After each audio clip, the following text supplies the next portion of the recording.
Bom, então vamos retomar o finalzinho da aula passada, né? Nós tínhamos falado sobre, a gente estava falando basicamente sobre a eletrodinâmica de Calvi e Ramon. A gente pegou, a gente discutiu com certo nível de detalhe a questão de um campo eletromagnético. Então a gente estava tomando um campo, né? Nós então elegemos um campo tensorial de rango 2 no espaço de Minkowitz. Então, para relembrar aqui, vimos que esse campo aqui, ele está colocado na representação zero, lembra, mais a representação 0 do grupo de Lorentz. Então, nós tínhamos visto que esse campo aqui tinha duas categorias, né? Tem duas categorias de componente, uma componente de natureza vetorial e uma de componente tensorial.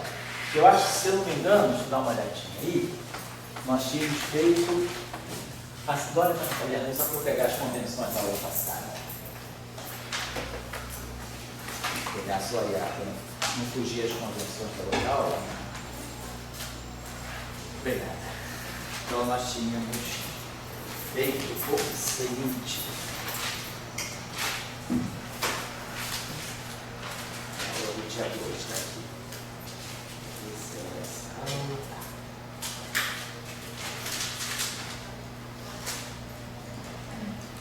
aula. Isso, nós tínhamos chamado. Então, nós tínhamos feito a seguinte convenção, né? Tínhamos adotado as seguintes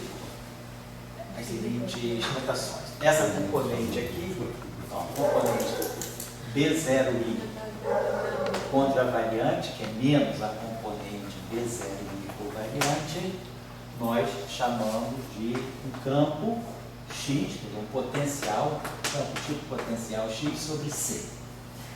E a componente BJ em cima, espaço de Minkowitz, que é igual à componente BJ embaixo, nós adotamos a notação do dual. Então, chamamos isso aqui de um potencial Y, potencial euclidiano sobre K.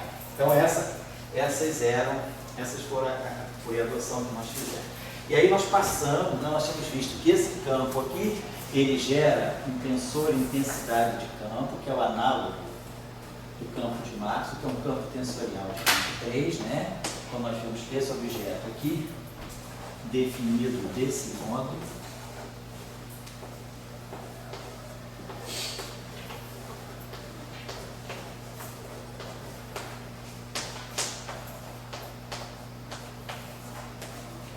tínhamos visto na aula passada que as equações e esse objeto aqui tem um dual, tem um campo dual associado a ele.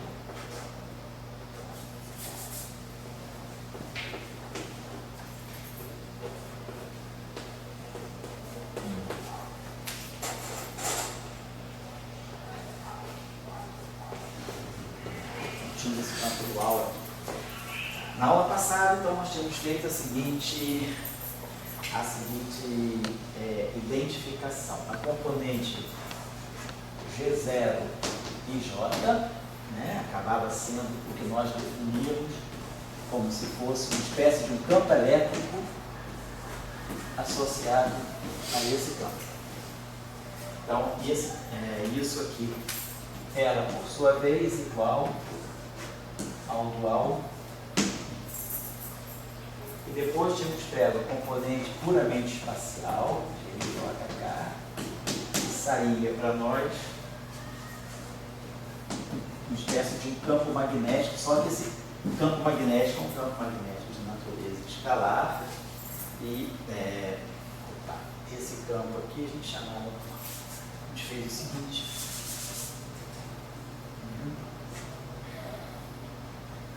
Esse campo, a componente dual GTUI, é igual ao componente desse campo elétrico, e o GTU0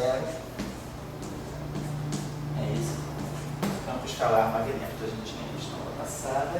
Aí tínhamos visto também que essas peças de campo elétrico, né, ele é dado pelo rotacional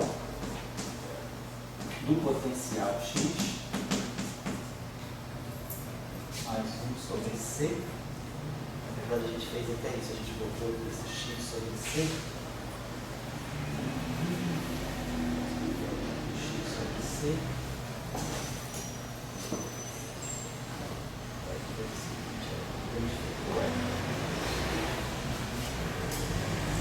Mais 1 sobre C.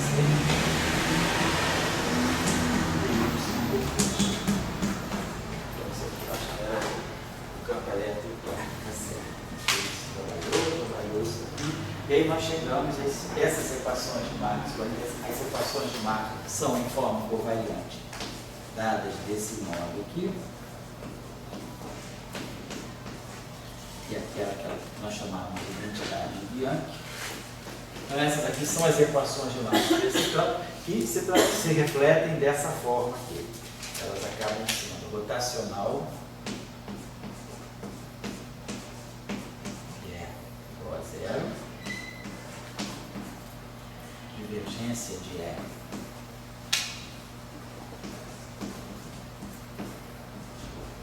igual a 1 sobre C ddt, rotação e gradiente de B igual a 1 sobre C ddt. Basicamente isso que nós Se é pequeno, não é uma espécie de um campo elétrico. Passar aqui. Então, esse foi mais ou menos o resumo da última parte. Obrigado. Cadê a Jade? Estava marcadinho aqui, ó. Aqui nessa aula aqui. Essa mundial, sabe? Já vou lá. Então, só para relembrar. Então, na aula passada, a gente estava tentando ver o seguinte: qual é a possibilidade? Nós estávamos tentando aproximar, ver, né, a gente estava, todo o nosso propósito vai ser construir uma eletrodinâmica de Maxwell, Calvi e Ramon. Mas aí nós passamos a estudar esse campo de Calvi e Ramon separadamente. Vimos que esse campo correspondia, tinha essa estrutura no espaço de Minkowski, é um campo associado, então, a dois potenciais vetoriais, não tem potencial escalar. Esse X não é o campo elétrico? Não, esse X aqui? Não, é uma espécie de um potencial. O campo elétrico seria esse campo aqui. Seria o rotacional de X. Mas quando passou, o B no fundo é feminino. Não. Esse B faz o papel de... O F mini, ele tem um potencial vetorial. Você parte do potencial A e define o F mini. Aqui, a situação é diferente. Nós estamos partindo desse objeto aqui como um potencial.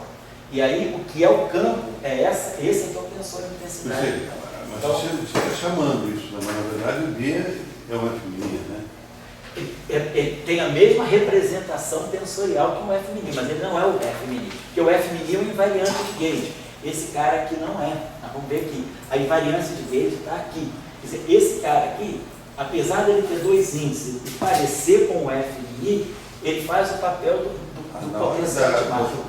Você está dizendo assim, eu estou botando para o V mini uma transformação de gauge que tira ele da... Nós não trabalhamos na aula passada, nós ficamos de trabalhar hoje a transformação de gauge que faz com que esse cara realmente seja um potencial e não um campo.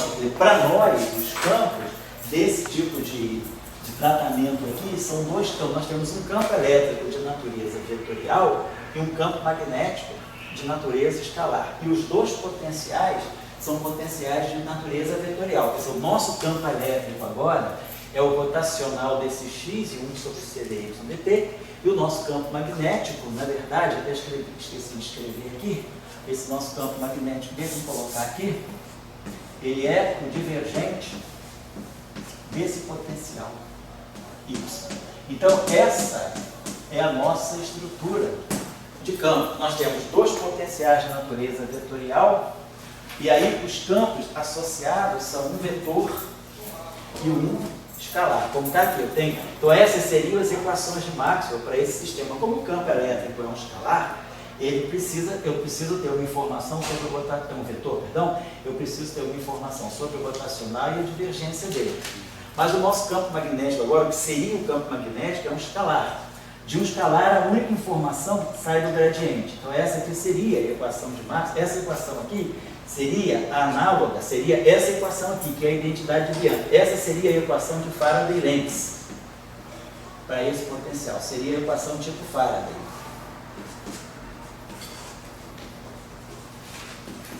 Essa equação aqui seria a equação tipo Gauss. E essa equação aqui seria a equação tipo, essa aqui que é tipo equação de Faraday-Lenz, para esse que eu não consegui. Como seria rotacional de E é igual a 1 sobre C de E onde de seria se fosse Maxwell. É o contrário. Justamente, essa eletrodinâmica ela é meio de cabeça para baixo. E sem carga, sem as correntes sem externas. Se a gente quiser colocar as correntes externas vão entrar aqui, nessa equação. E aí eu vou falar sobre isso. Aí a gente vai ter duas correntes de natureza vetorial, nós não temos densidade de carga. Não consigo entender, é que é a amada que ele está procurando.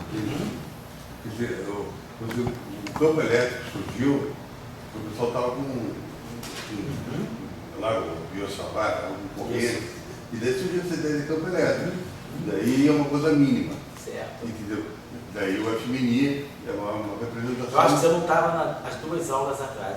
Foi quando eu comecei isso, o que eu motivei foi o seguinte: esse campo, o campo de Maxwell surge porque nós estamos escrevendo cargas multiformes. Então, cargas multiformes descrevem linhas do universo. E aí os campos que elas trocam são campos de natureza vetorial.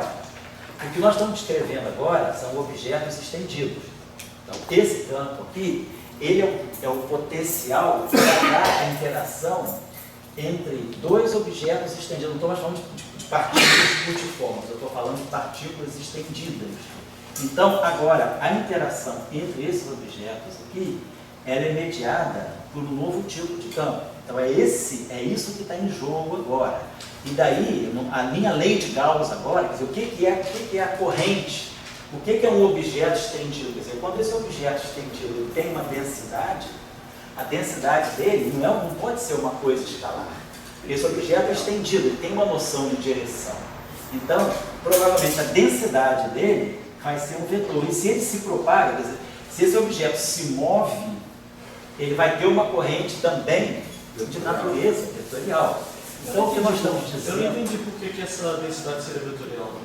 Porque o objeto é estendido, então associado ao vetor, então quando você não vai ter, quando você tem uma partícula de natureza pontiforme, essa partícula descreve uma linha de mundo e a densidade de carga, se você tiver uma densidade de cargas, essa partícula ela não tem nenhuma noção de orientação. Se você pegar um objeto estendido, ele naturalmente, intrinsecamente a ele, você tem vetores associados, que seriam os vetores tangentes a essa linha.